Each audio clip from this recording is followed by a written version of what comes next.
দর্শক, পৌষ এবং মাঘের শীতের সকালে মিষ্টি রোদ্দুরে আপনাদের সবাইকে স্বাগত জানাচ্ছি। শ্রীপুর জেলার শ্রীপুর থানাধীন গোসাঙ্গিয়া ইউনিয়নের পটকা গ্রাম হইতে আপনাদের মাঝে আমি সবসময় রাতের ভিডিওগুলো বেশি দিয়ে থাকি আপনাদের উদ্দেশ্যে। তো আজকে আপনাদের গ্রামের সৌন্দর্য দেখানোর জন্য আমি চলে আসলাম গাজীপুর জেলার শ্রীপুর থানাধীন গোসাঙ্গিয়া ইউনিয়নের পটকা গ্রামে।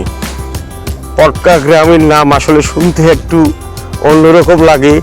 এই গ্রামের নাম কেন পটকা, তার ইতিহাস আরেকদিন আল্লাহর রহমতে আপনাদের মাঝে তুলে ধরবো।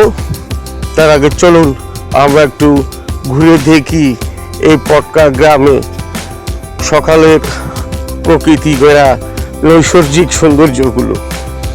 আসলে দর্শক, এই ভিডিওটা তৈরি করার পেছনে আমার বন্ধু বলেন, আমার কলিগ বলেন, রুবেল শিকদারের অবদানটাই খুব বেশি ছিল।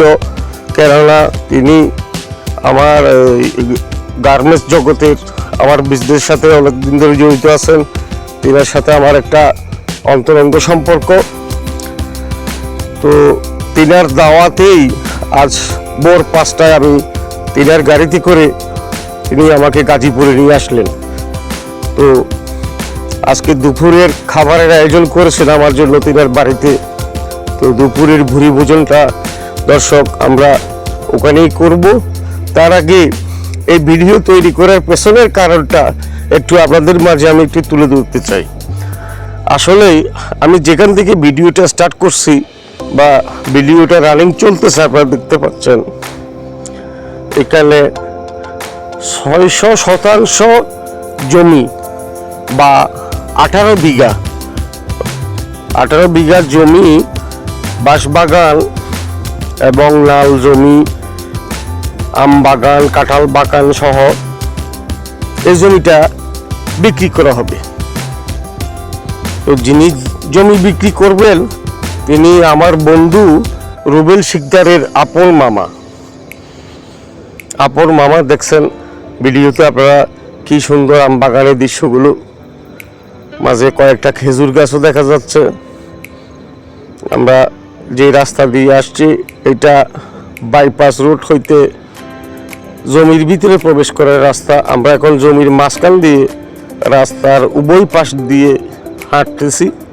আপনারা দেখতে পাচ্ছেন আমার ক্যামেরা চলমান রয়েছে।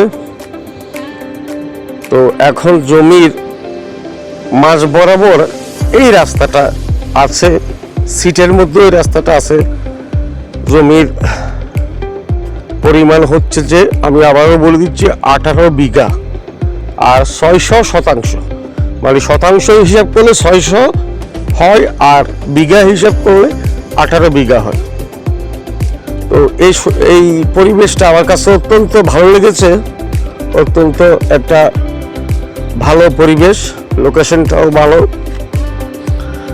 এই জমির মালিকই একজন, জমির যিনি বিক্রি করবেন রেজিস্ট্রি দেবেন তিনি, তার মানে জমির মালিক একজন, রেজিস্ট্রি দাতাও একজন। জমির কাগজপত্রের মধ্যে কোনো ঝুট ঝামেলা নেই। আমাকে যতটুকু বলা হয়েছে, দেখতে পাচ্ছেন বাইপাস সড়কটা কীরকম, আপনার ভিডিওতে দেখতে পাচ্ছেন। হয়তোবা এখন যে বাইপাস সড়ক যেটা যে শ্রীপুর থানা হইতে গোসাঙ্গিয়া ইউনিয়নে প্রবেশ করছে, এইটা হচ্ছে যে তার পাকা সড়ক, পাকা সড়ক আর কি। পাকা সড়ক থেকে একটু নিচে নেমে গ্রামীণ রাস্তা দিয়ে প্রবেশ করতে হয়। তো তিনি আমাকে বলেছেন জমির কাগজপত্র সব কিছুই একদম পরিষ্কার আছে, জমির খাজনা খারিজ সব কিছুই কমপ্লিট করা আছে। তো এখানে জমির দখলও তিনার মামার রয়ে গেছে। মানে অনেক সময় হয় যে জমি কাগজপত্রে আমার, কিন্তু জমি ভোগ দখল করতেছে অন্যজনে, এই ধরনের জটিলতা এখানে নাই। তো দর্শক, আপনাদের মধ্যে যারা এই ধরনের জমি কিনতে চান, কোনো মিল, ফ্যাক্টরি বা আবাসিক জোন করার জন্য বা কোনো প্রজেক্ট তৈরি করার জন্য, তাদের জন্য আমি মনে করি এই এরিয়াটা ওয়ান অফ দেম, মানে খুব ভালো হবে। তারা ইচ্ছা করলে আমার সাথে হোয়াটসঅ্যাপে যোগাযোগ করতে পারেন। আমি হোয়াটসঅ্যাপ নাম্বারটা আমি আপনাদেরকে দিয়ে দিব আমার পোস্টে। তো আসলে জমি বেচা কেনা করা তো বড় কথা না, আসলাম, দেখলাম, পরিবেশটাকে উপভোগ করলাম, যে সফর করলাম একটা, সেটাই হচ্ছে যে বড় কথা। আর সে ফাঁকে আপনাদেরকেও পরিবেশটা আমি উপহার দিতে পেরেছি, এটাই হচ্ছে আমার মূল সার্থকতা। দেখেন দর্শক, কি সুন্দর গ্রামীণ রাস্তা, উভয় পাশে